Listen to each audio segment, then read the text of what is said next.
Hello and happy Halloween everyone. I'm jumping on with an extra video for you today because I've gathered together some spooky recommendations for these misty autumnal days ahead. I've chosen some spine-curdling tales as well as some Cozier books as well, so I hope there'll be something for everyone in this selection. I've done a video on great Halloween reads in the past, and today I wanted to give you something different. So I'll put a link in to my other video on spooky books so you can check out those recommendations as well, because there are lots of classics in that video. But today I wanted to give you new recommendations. So let's get started. First of all, I've gathered together a few anthologies that I think would be perfect reads to put on your bedside table for the days and weeks ahead. So, you know how much I love poetry, and I couldn't resist this lovely little volume, Poems Bewitched and Haunted, and this is part of the Everyman's Library Pocket Classics collection. This is a great little volume to put on your bedside table, to dip in and out of whenever you're in the mood for just a little bit of the spooky and the mysterious. Next up is an anthology of short stories, Damnable Tales, a folk horror anthology, selected and illustrated by Richard Wells. This is a great anthology full of lots of classic tales by writers like M.R. James and Thomas Hardy.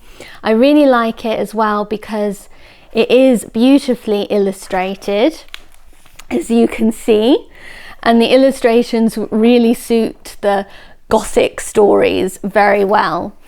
So this is one that I really would recommend and would also be a great one to put on your bedside table and dip in and out of.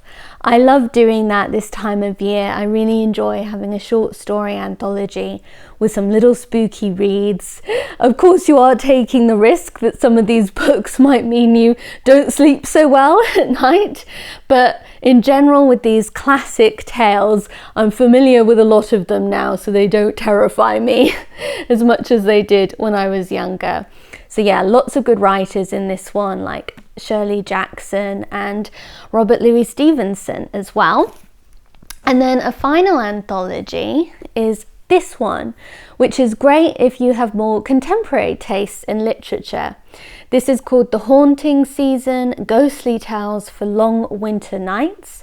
And these are stories written by contemporary authors like Elizabeth MacNeil and Kieran Millward Hargrave, as well as Laura Purcell and a few other great Gothic writers. So this would also be a brilliant book to have on your bedside table. Let's move on to some novels. Every autumn now, I love to watch A Discovery of Witches, which is a brilliant television series based on the book. I especially recommend the first season in the TV series. There are 3 seasons, and the first, I think, is by far the best. I also like the first book the most in the series. It's really fun. It's about a young woman who is a witch, but she's far more interested in her more human life of being an academic. And one autumn, she's visiting Oxford and doing some research in the Bodleian Library, and there she discovers a really curious magical book, and it seems that only she can unlock its mysteries. This provokes the interest of lots of other magical creatures like vampires and demons and other witches, and it puts Diana, the young woman's life, in danger. But she falls in love with a vampire and the rest is history. It really is a fun book for this time of year, and like I said, I really recommend the TV series as well. It's so atmospheric. That first season is mainly filmed in Oxford and the English countryside and a bit in Venice too, and there are really beautiful autumnal scenes, and it just really puts you in the mood. I think I might be watching some of that tonight, so one I highly recommend. Then for a cozier spooky read, I really enjoyed reading The Very Secret Society of Irregular Witches by Sangu Mandana. I read this one at the start of autumn, and it was such a fun, light, cozy sort of read. It's definitely a romance, this one, about a young woman who is a witch. Her name is Mika Moon. And she's been brought up to believe that it is dangerous for witches to congregate together for any length of time. So she's essentially a very lonely young woman. She doesn't meet other witches very much, and of course she disguises from all of the humans in her life that she is in fact a witch. But one day she answers an appeal for a woman to come and teach 3 young witches at a rambling old house in Norfolk.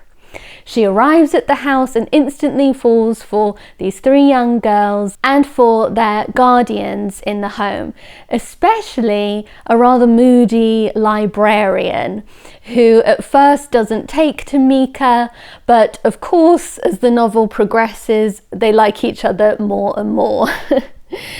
It's really a fun one, and I really do recommend picking this up if you're in the mood for just a bit of cozy, spooky witchiness in the spooky season ahead. So definitely one I recommend. Now on to some more spine-curdling tales. This one, The Diabolical Bones by Bella Ellis, is the second book in the Bronte Mysteries series, where Bella Ellis, which is a pseudonym, has imagined the Bronte sisters as being detectives and solving mysteries in Victorian Yorkshire. This one, the second in the series, like I said, is especially wintry. It's set around Christmas time, so it would be a good one to put on your to be read pile for the sort of weeks and months ahead. It's quite a chilling read as well. It starts off when the bones of a young child are discovered sort of buried within the walls of a country house near where the Bronte sisters live. They start to investigate this very curious circumstance, and that leads them to an investigation that covers the deaths of other young children in the neighbourhood. It's quite a horrifying read in some ways, but it definitely would tick all the boxes for a bit of a spine-tingling book to curl up with. And if you're a fan of the Brontes, then it's definitely worth giving this one a go. I don't think you really have to have read the first in the series to enjoy this one either, so you could potentially just dive in with this one. Then a book that's on my to be read pile for the weeks ahead, and that is also Bronte inspired, especially Charlotte Bronte inspired, because this is based on her famous novel Jane Eyre, which is of course a great spooky autumn read too. But this one is called Jane Steele by Lindsay Fay. And I read a really good review of this, and I found a copy secondhand, and I can't wait to dive in. It says, "Meet Jane Steele, orphan governess serial killer. Like the heroine of the novel she adores, orphaned Jane Steele suffers at the hands of her aunt and schoolmaster. And like Jane Eyre, they call her wicked, but in this case she fears the accusation is true. When she flees, she leaves behind the corpses of her tormentors. After her escape, she takes a position as governess to Mr. Thornfield and soon falls in love. But what happens if he discovers her murderous past?" So I'm definitely intrigued by this one, and it sounds like it would be a really good pick for a bit of a scary read for the weeks ahead. So one that I'm looking forward to getting to myself. And then another great gothic autumnal read is this one, The Secrets of Wishtide by Kate Saunders. and it's the first in her Letitia Rod series, which is about a female detective living in the Victorian era. Her name is Letitia Rod, and she's a middle-aged widow who is perhaps rather unlikely also a private detective, but she's a very good one. And in this one, the first in the series, she undertakes a case that involves her having to go and live in this big old house in the English countryside, where she's disguised as being the governess employed to look after the young ladies of the house. In fact, she's been employed by the master, the owner of the house, to investigate a rather mysterious young woman whom his son has just become engaged to. It doesn't take long though before bodies start appearing and the mystery definitely deepens. Letitia Rod manages to solve it all, but this is definitely quite a gothic and thrilling read, and another one that I recommend if you want a bit of a page-turning book for the weeks ahead. Then another book that I recently read is Hare House by Sally Hinchcliffe. This is an interesting twist on the classic governess gothic kind of theme that really started with Jane Eyre and has been copied so much in gothic literature. This is a book that's set in the modern day, but it's about a young woman, or a middle-aged woman actually, who used to be a teacher, but some strange event in her past has meant that she's had to give up teaching, and she moves to an isolated cottage in Scotland. This cottage is in the grounds of a much bigger house, and she soon meets the owners of this house and becomes sort of enmeshed in their lives. They're a young brother and sister. Very strange things start to happen though, and this is one of those books where increasingly as the story progresses, you realise the narrator is not being honest with you. More and more you come to suspect that she wasn't perhaps as wrongfully dismissed from her role as a teacher as you might think, and you just start to really wonder about the truth of all of the events that happen in the book. So it's a story that really keeps you guessing, really keeps you turning the pages. I wasn't entirely happy with how things were wrapped up at the end, but I still enjoyed this one, and it would make a great spooky read. Then another spine-tingling and compulsive read is The 13th Tale by Diane Setterfield. This is such a great gothic book. It features another unreliable narrator and a crumbling old English manor house, twins, secrets, lies. It's a great book. If you've never read it, this is such a classic gothic read, and I really recommend picking it up. You'll find it very hard to put back down until you've finished it. It's one of those books that just keeps you on the edge of your seat, reading into the small hours of the morning just so you can find out what happens at the end. There are great twists and turns to this plot as well. So yes, the perfect book. If you've never read it, then this is definitely one to pick up. I think it starts in November too, so great one to add to your list to read soon. And then another scary read, this one is Mexican Gothic by Sylvia Moreno Garcia. And this one was actually a bit too scary for me, I have to admit, to being fairly wimpy. And this one just goes that step further into horror rather than just gothic. So I was pretty terrified by this one, and I'll just put that out as a little warning. If you don't like really scary books, and this one might be too scary for you. But if you love a bit of horror, then you would probably really enjoy this. It's definitely an interesting twist on the classic Gothic story. It's set in Mexico in the mid-20th century, and it's about a young woman who is living a life full of parties and gaiety and sort of just having fun when she receives a letter from her recently married cousin. And this cousin sounds terribly upset in the letter and is begging her to come and rescue her from her awful new husband. So she sets off to this old house in the Mexican mountains where her cousin is living with her husband and his family. And as soon as she arrives at the house, she knows that something isn't right. And then events just get more and more scary, more and more creepy as the novel progresses. This is a great one about a terrifying country house and all that might occur in it. So if you do want something a bit scarier, then this is definitely one to read. Then I love Laura Purcell's books. I think she is such a great Gothic writer. Her very favourite, my very favourite one of hers is The Corset, which is really chilling, but such a great page-turning read.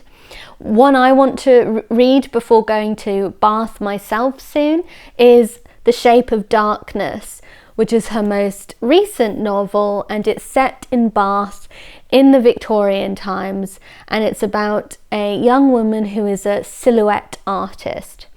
But it's full of Laura Purcell's signature Gothic, spooky, twisty-turny sort of plot, and it's one that I'm really looking forward to reading. Then, of course, probably the most famous read for Halloween is Dracula, and I recently got this folio edition of the book, which has inspired me to read it all over again. I also went to Whitby recently, so that was a big inspiration for Dracula, and it made me want to pick up the book. So this folio edition is illustrated by Angela Barrett, who is one of my favourite illustrators, and I really couldn't resist. They're just brilliantly spooky and gothic looking. Look at that one.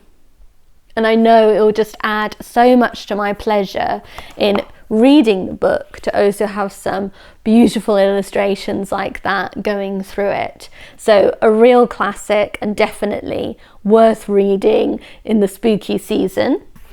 And then another well-known favourite is, of course, The Woman in White by Wilkie Collins. This is such a favourite of mine and a great book to read this time of year, as is The Moonstone. Those are both of his most famous books. But I recently read another Wilkie Collins that I really wanted to recommend, and that's the new Magdalene. And this one really isn't anywhere near as well known, but Persephone Books republished it quite recently.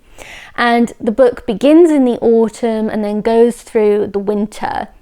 So I picked it up just a week or so ago and I really, really enjoyed it. It's got some of those classic Wilkie Collins themes, like there's an identity swap that occurs in the book. It's set, of course, in the Victorian age, and it's about a young woman who is desperate to escape her past. And this desperation leads her to take on the identity of another young woman whom she believes has died. In this assumed role, assumed identity, she becomes the companion to a rich older woman living in London. This woman ends up loving the girl and she seemingly has a wonderful life ahead of her, only her conscience keeps troubling her. And then the woman whose identity she has assumed suddenly turns up. So I'll leave you hanging with that there, but definitely a fun one to pick up. If you're a fan of Wilkie Collins, then you would enjoy this. This is a true sensationalist novel as well. Lots of excitement, lots of swooning, lots of drama generally, but a very good book to read at this time of year. Susan Hill is, of course, another famous choice for Halloween. The Woman in Black is probably her most famous novel. It's one I find utterly terrifying. I did finally get through it. It took me a few attempts before I could actually read through the whole thing because I found it so scary. It is really good if you can handle it. But if you're a fan of Susan Hill as well, then it's also worth pointing out that she's written other very good ghost stories as well. This is one of them, The Small Hand, and it starts out with a man who is visiting this house. As he approaches it, he feels the touch of a small child's very cold hand upon him. I mean, it just gives you the chills already. I think this one is set in Edwardian times, but Susan Hill really is a master of ghost stories. So if you like The Woman in Black, then do give some of her others a try as well. Another book that I wanted to recommend, which is less obviously scary, but it's a really compulsive read and it's full of an underlying menace, and that is Vera by Elizabeth von Arnim. Many people compare this book to Rebecca by Daphne du Maurier, and I can see some of the resemblances. This is about a very young woman who marries a much older man, and as soon as they start their married life together, she realizes that he is really not all that she expected him to be. He is extremely controlling, and she grows increasingly unhappy. Her new husband has been married before to a woman called Vera, who supposedly had an accident and fell to her death from a window in the husband's family home. They move in together again to this home, and the new wife starts to feel haunted a bit by the ghost of the old wife, Vera, and she increasingly wonders what really happened to Vera as her new husband becomes more and more controlling. This is a novel that's about psychological abuse, and it's a really chilling read, but again, a great page turner. It's definitely, I think, the darkest of Elizabeth von Arnim's books, but if you've never read it, I really recommend picking it up. I think you'll find it hard to put down. Then another slightly unusual ghost story is A Fugue in Time by Rumer Godden. You'll probably know that I'm a big Rumer Godden fan. China Court is one of my favourite books by her, and A Fugue in Time is very similar to China Court in theme, in that it's about a house and how this house is really haunted by the past, by the people and the events that happened in the generations before. So this is a sort of ghost story, and it's set during World War II in a house in London, and it's one that I really do recommend. If you're also a fan of Rumer Godden, then this would be a great one to read. It starts towards the end of November and goes into December, so this is a great time of year to read it as well. And then another book that I think is a bit of a twist on a ghost story is The Love Child by Edith Olivier. This is a book that was written in the interwar years, and it's about a woman who has never married, and as the years go by, she becomes increasingly lonely. She starts to daydream and remembers when she was little she had an imaginary friend. She goes back to recalling this imaginary friend who's this little girl, and she starts to play with her, sort of fantasizing in her mind. But unbelievably, this imaginary friend, this plaything, suddenly transforms into a real person, a real live human being who is a young girl. As a woman living in the 1920s, 1930s in Britain who is not married, she at first is rather embarrassed as to how she's going to explain a sudden young child living with her. but she manages to pass it off, and then the rest of the book is about this strange relationship and what happens as the child gets older and perhaps might want to move away. It's a very interesting read, and it definitely has that slightly fantastic element to the plot that really lends itself well to a book to read during this season, and it's definitely one that I recommend picking up. I wanted to share some vintage books with you too. First up, just this last weekend, I reread these two books, A Candle in Her Room and The Autumn Ghosts by Ruth M. Arthur. I'd first read these books as a young girl and I'd found them utterly terrifying.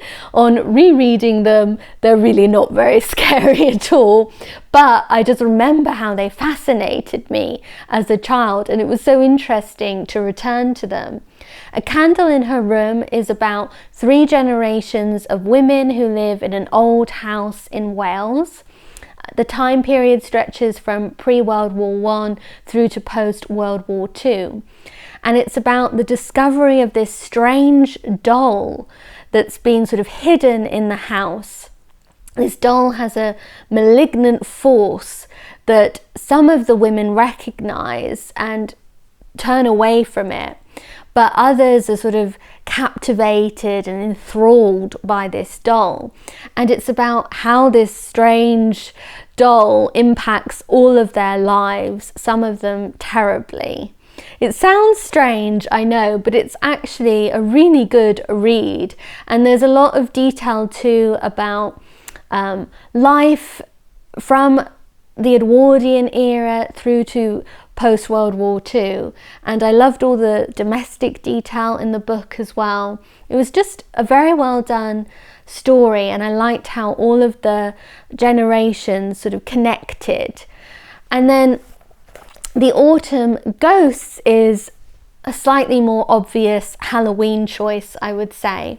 It's set in September for the most part, and it's about a young girl called Romilly who goes with her grandmother to stay in an old family home on an island just off the coast of Scotland. There she learns of her great-grandmother's story, who was also called Romilly, nicknamed Millie, how she spent a sort of summer on this island and some of the strange happenings that went on. Romilly uncovers some of these secrets of what happened to her great-grandmother, and she does this partly through meeting some ghosts on the island. It's quite a sort of chilling read, but also very good, and there are lovely details of Scottish life, like she really enjoys a tea full of shortbread, she goes and buys a Fair Isle jumper. There are just some really nice little details like that. But unfortunately these two books are really hard to find and really expensive secondhand. If you ever find a reasonable copy of either of them, I really recommend picking them up because I found them really enjoyable reads. And then 2 cozier choices, and great choices for the younger reader as well, are Mary Stewart's The Little Broomstick and Carbonel by Barbara Sleigh. Both of these books actually feature a young girl, a broomstick and a cat and they're just really sweet reads. So if you're in the mood of something very gentle, very sweet and cozy, then these are lovely, or they'd be great choices for the younger reader who doesn't want anything too scary. I loved both these books when I was little. And then finally, I wanted to share a couple non-fiction suggestions. So the first is Night Walking, 4 Journeys into Britain After Dark. This is by one of my very favourite nature writers, John Lewis Stemple. I just bought this book and I've just started it and I'm loving it already. And I think it's a great book for this time of year, not only because the nights are getting longer, but also because this is a way, if you want to experience a bit of eeriness, a bit of otherworldliness this season, then the idea of taking a walk in the dark, safely of course, but just experiencing some of the countryside in the dark would definitely open up a whole new world of nature. And that's what John Lewis Stemple really shows in the descriptions of 4 walks through the different seasons. I think he's an amazing writer, so I love his writing, and this is just a nice slim read that might inspire you a bit to do a bit of a different walk this season. And then the other non-fiction book I wanted to recommend is this beauty, which is The Lost House Revisited by Ed Clues. This book features amazing illustrations by Ed Clues, who I think is such a wonderful artist. And he has a fascination for houses that haunt the British countryside. So houses that no longer exist but were destroyed either through fire or were deliberately destroyed or just fell into ruin. And he researches what these houses would have looked like and then draws them.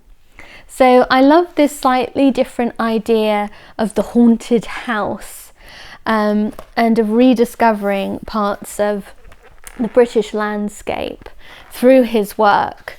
So this is just a really gorgeous book, and if you love English country houses, are interested in the architecture or the history of them, then I think this would be a great read.